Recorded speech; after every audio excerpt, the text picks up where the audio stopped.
Rahim, salam alaikum wa rahmatullahi wa barakatuh. Que la paix soit avec vous. Inch'Allah, iftar, accepté. Jeûne, accepté. Dua, accepté. Il n'y a pas d'intermédiaire entre toi et ton Créateur. Alors vas-y, profites-en, demande. Demande, tu auras ce que tu veux, Inch'Allah. Je voulais aujourd'hui, avant de continuer l'histoire de Sulayman, sortir un petit peu de coulisses et vous donner une nouvelle approche pour voir un petit peu ce qui se passe autour de nous et la chose sur laquelle on ne fait plus attention. Alors, si jamais vous voyez de l'encre dans mes mains, sachez que je fais de la peinture, c'est pour ça, d'accord? Donc, pour éviter tout commentaire idiot à 1,5 sou.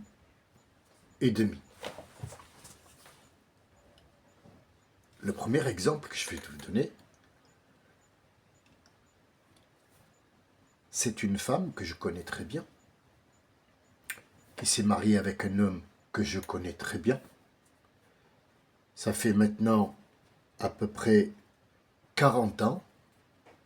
Cette dame n'a jamais eu d'enfant parce qu'elle est stérile et le mari aussi est stérile.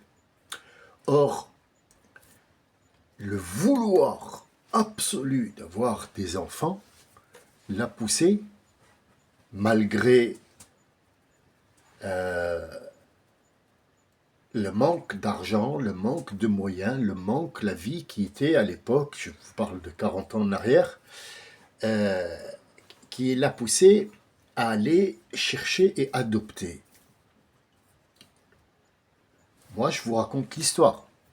C'est à vous, après, de juger, de voir de quel trou moi je regarde, où je regarde. Je voulais juste vous donner mon opinion. Comme la personne qui est photographe et qui prend un cliché et qui vous le montre. Il l'a montré avec ses yeux à lui. Mais est-ce que toi, tu as compris où il voulait t'emmener? Est-ce que tu as compris cette image? Il y a quoi dedans? Qu'est-ce qu'il veut te dire par rapport à ce cliché qu'il a pris à cette seconde qu'il a volé au passé et qu'il a figé sur un papier? Il t'a dit, regarde, il y a une femme ou un homme ou un truc ou quelque chose qui est figé ou un arbre ou un poisson. Qu'est-ce qu'il veut te montrer avec son œil? Il n'y a que lui qui le sait. Ou alors il va te le dire. Par contre, si moi je vois cette photo et qu'il me dit, voilà, moi j'ai voulu sortir le charme la beauté du corps d'une femme, moi peut-être que je ne regarderai pas le corps, mais je regarderai plutôt autre chose, l'éclairage. L'autre il regardera les yeux, l'autre il regardera le teint, l'autre il regarde l'origine de la femme. On n'est pas tous en train de regarder au même endroit. Mais ce mélange de regards qui est posé sur la chose, et tu me donnes ton regard, tiens, ton regard, mon regard à moi, donne-lui l'autre, comme ça nous donne une idée globale pour qu'on puisse se tromper le moins possible sur un jugement. Cette dame, Dieu a fait en sorte qu'elle n'a pas d'enfant. Pour quelle raison? Personne ne le sait. Personne.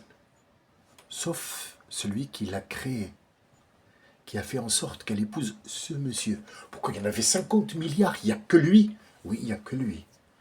Pourquoi? Parce qu'il y a un plan pour cette dame. Mais qu'est-ce qu'elle veut, cette dame? Je m'en suis aperçu, après 30 ans de la connaissance de cette dame, j'ai bien compris que cette dame aimait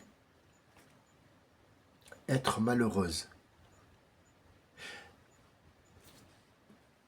Acceptez-la comme vous le voulez. Mais je vous en supplie, je vous en conjure, regardez cet exemple, regardez-le de haut. Ne rentrez pas dedans, parce que dedans on ne voit pas. Sortez, sors, pour te juger toi-même, sors de ton corps. Bien sûr, dans l'imaginaire, on est bien d'accord. Sors de ton corps et regarde-toi. Regarde-toi en train d'allumer une cigarette et pose-toi la question, toi, sur ton image à toi que tu vois, Pourquoi ces gestes et pourquoi tu avales de la fumée? Et donne la réponse à toi. Quand tu reviendras en toi, donne-toi la réponse.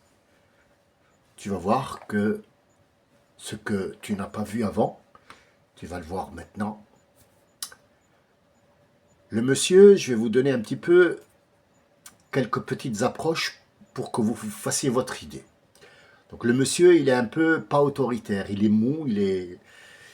Voilà, quand on lui dit d'aller, il va, quand on lui dit de revenir, c'était la dame qui dirige. La dame, elle est très très sévère, mais très très aussi, m'as-tu vu? Donc voilà à peu près le petit dessin que je peux vous donner, pas plus. Le fiston qu'elle a adopté, il l'a mis dans des merdes pas possibles, des crédits à dormir debout.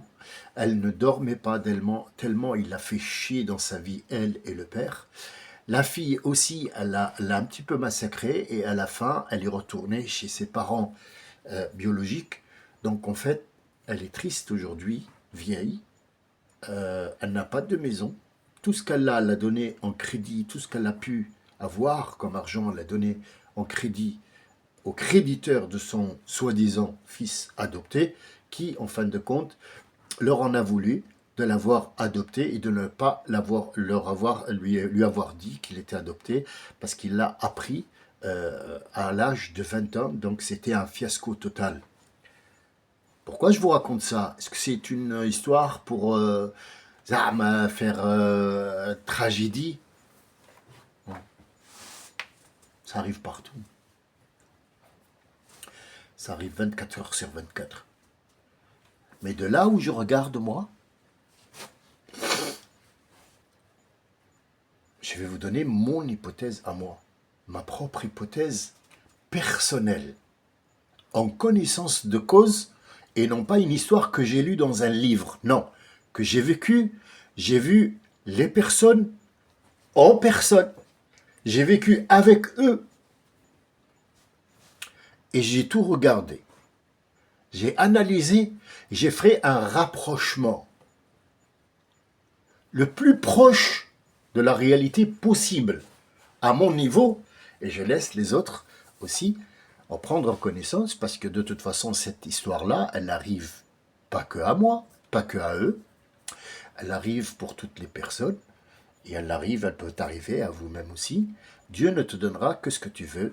Cette dame adore, en elle-même, à l'intérieur d'elle, elle adore la tristesse, et elle adore montrer qu'elle est triste, et elle adore se plaindre. Donc quand tu entends cette dame, elle te dit « Oui, j'ai pas de chance, parce que, oui, t'as vu ?» Elle adore ça.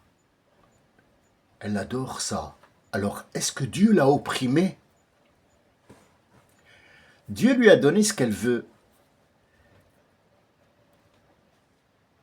Il lui a donné ce qu'elle veut. Et ce qu'elle veut, elle, plus qu'au monde, on ne parle pas d'objets.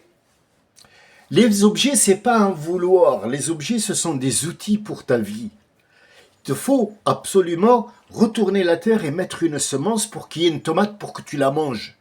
Est-ce que ce mouvement fait du travail? Oui, mais en même temps, il n'y a pas que le travail qu'il génère. Cette tomate, c'est pas que le travail qu'elle génère. C'est ce que cette personne veut.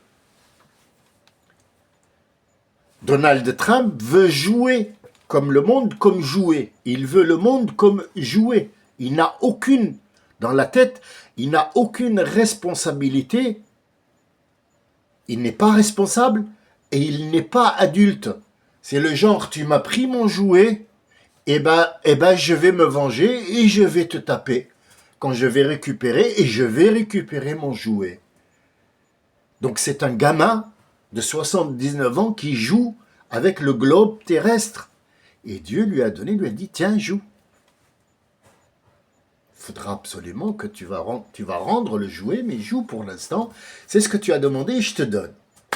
Alors, tu me diras la réponse que certains vont dire, ou le commentaire, mais moi j'y suis, pourquoi?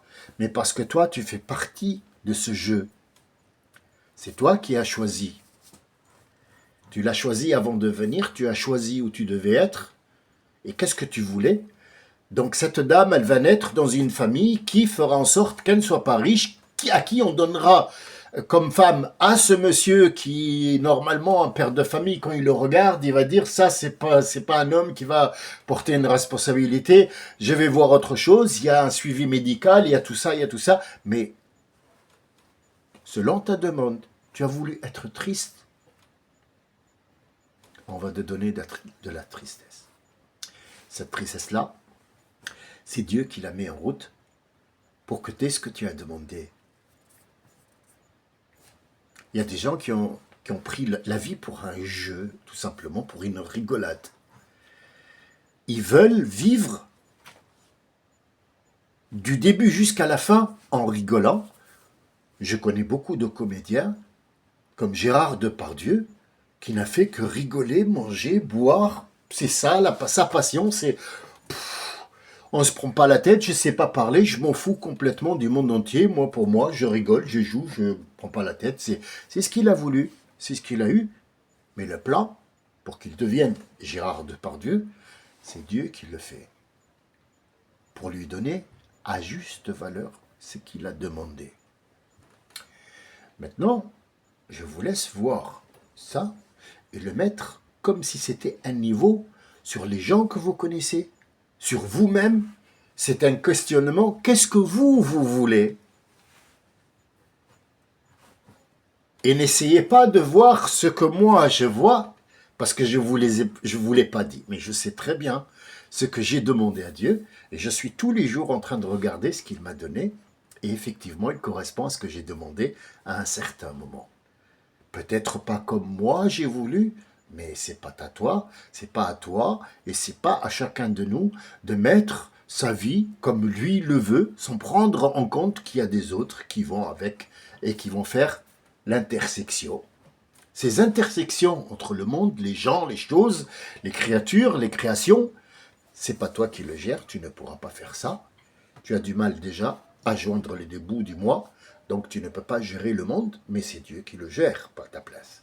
Et il va te donner ce que tu as demandé. Il y a un truc qui me plaît beaucoup. C'est pas un verset coranique, c'est quelque chose que notre prophète nous a dit. C'est plutôt, si vous voulez, ce que Dieu nous a dit. Abdi, il s'adresse à nous. Ma créature, Abdi. Khalaqtuka lil-ibadati fala tal'ab. Je t'ai créé pour me reconnaître, pour m'adorer, pour t'approcher de moi. Alors ne prends pas la vie pour un jeu. Ne prends pas la vie pour un jeu. Mais sache que si tu acceptes ce que je te donne, tu seras heureux. Et si tu n'acceptes pas ce que je te donne, fawa'azzati wa jalali, je te le jure, sur ma grandeur, je te jure, sur ma signorie, que je ferai en sorte que tu cours dans le monde comme un lion peut courir dans une savane et tu n'auras que ce que je te donne. Abdi, ma créature, demande-moi, je te donne, mais ne dis pas, donne-moi demain, parce que moi, je ne t'ai pas promis que tu vivras demain. Je l'ai traduit basiquement, c'est à vous de le chercher, et je voulais passer à autre chose avant de vous laisser réagir à tout ça. J'ai vu une personne d'origine, parce que c'est écrit, hein, d'origine saoudienne, sans le truc et sans le déguisement, qui fait son petit, si vous voulez, YouTuber. Je voulais pas qu'il fasse un buzz, parce que sinon je l'aurais partagé avec tout le monde. Donc il a apporté un perroquet, et apparemment ce monsieur il est ventriloque, parce que celui qui regarde, il sait très bien, il bouge les lèvres et les machins, bon, apparemment. Disons que c'est un ventriloque. Hein. Il a mis le perroquet devant lui et il lui a dit « Allez, Redis, allez, redis. Qulu Allahu ahad, Allahu samad. Et il parlait. Voilà. Et il dit Subhanallah. Qu'est-ce qui m'a gêné dans tout ça? Sachant que c'est du YouTube, sachant que les gens vont sur s'apercevoir de la supercherie. Ce qui me gêne, c'est que, donc si j'ai bien compris, monsieur le Saoudien là, si j'ai bien compris, hein, parce que de temps en temps, je suis un âne, je comprends pas trop, tu vois, mais de temps en temps, l'intelligence, c'est en cascade, tu vois. Donc si j'ai bien compris, Dieu, il n'a pas pu, euh, divulguer le Coran comme il se doit, et donc il a fait appel à toi pour apprendre à un perroquet à prononcer le Coran. Si j'ai bien compris, hein. Donc il a fait son possible, mais il n'a pas pu parce que c'était un dieu qui, ouais, un peu fatigué, quoi. Donc il a fait appel à toi par mail, je suppose, hein, parce que c'est le seul. Ou alors il t'a envoyé un ange, il t'a dit, écoute, comment tu t'appelles? Je sais pas comment il s'appelle, X. X, écoute, j'ai pas pu. Je compte sur toi pour apprendre au perroquet à lire le Coran. C'est peut-être le message que tu voulais délivrer. Et franchement, tu y es arrivé. Tu es arrivé à faire dégoûter les gens de l'islam, du Coran, et d'être un être humain. Alors moi, si j'ai envie de te dire, si moi, par exemple, Dieu m'accorder la permission de faire de toi ce que je veux, j'ai pas envie. Parce que les gens qui m'écoutent, ils vont me détester. Oh, nom de Dieu, de nom de Dieu. Si j'avais la possibilité, et heureusement pour toi, Dieu ne me l'a pas donné. Allah, il ne me l'a pas donné. Il m'a dit, non, non, mais laisse-le. C'est moi qui l'ai créé, je sais ce qu'il va faire. Il n'est pas le seul. Hein. Il y a des gens qui voient un arbre tordu. Oh, regarde, c'est le nom de Dieu, c'est Allah, c'est écrit Allah. Oh, et ils se prosternent devant cet arbre. Qu'est-ce qu'on fait? Est-ce qu'on attend qu'une autre civilisation vienne nous aider? Ou est-ce qu'on doit s'aider nous-mêmes et commencer par faire le ménage dans nous-mêmes d'abord, dans les nôtres d'abord, faire le ménage, avant de commencer à commenter les autres? Est-ce qu'on doit se taire et absorber ces genres de conneries 24 heures sur 24? On n'est plus crédible. Les gens nous regardent de travers. On n'est plus à la page. On est démodé. On est des gens qui parlent. On dit oh là là, il va nous casser la tête avec son histoire. Là, le perroquet, il lit du Coran. Qu'est-ce qu'on fait? Qu'est-ce qu'on fait? On n'est plus respecté dans le monde. Il n'y a aucun respect pour nous. Aucun. Tu sais quoi? À cause de toi. Et le pauvre perroquet qui s'est trouvé malheureusement entre tes mains. Et cette technologie que tu ne mérites pas, mais que tu es en train d'utiliser pour casser toute une civilisation. Peut-être que tu l'as fait pour rire, mais avant de rire, il faut savoir, est-ce que ce rire-là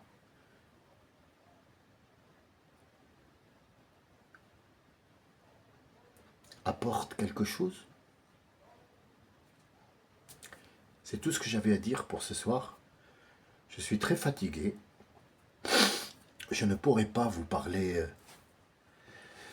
avec un sourire, avec un soulagement, de Sulaiman, parce que ces deux trucs-là m'ont un petit peu agacé. Très. Je suis très éprouvé et je pense qu'il faudra un certain temps pour que j'accepte ce que je viens de dire et que je fasse un trait d'union. Je sais que c'est facile pour certains qui vont peut-être me mettre un commentaire, me dire « Ouais, mais tu t'en fous de ces gens-là. » Ces gens-là, ils constituent notre socle. Ils constituent nos murs.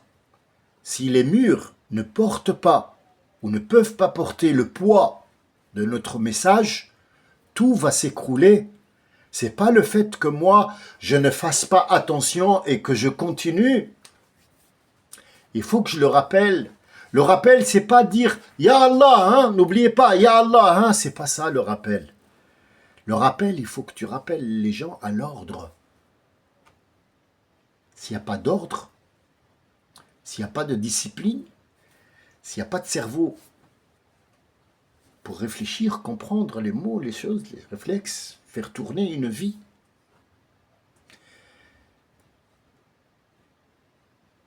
Comme dit notre prophète, alayhi salatu salam, il ne reste de votre monde, il s'est arrêté une fois à un coucher de soleil. Il a regardé ses acolytes, il leur a dit, ses compagnons plutôt, il reste de votre monde comme il reste à ce soleil pour se coucher. Je vous laisse méditer là-dessus. Je vous remercie d'avoir porté avec moi ce tout petit fragment de fardeau et je vous laisse réfléchir à tout ça. Je vous promets que demain ça ira mieux et toujours demain est un autre jour meilleur. Je le souhaite pour vous comme je le souhaite pour moi et on reprendra les coulisses de Salomon. Salam à vous tous, bonne nuit et un très bon sommeil réparateur.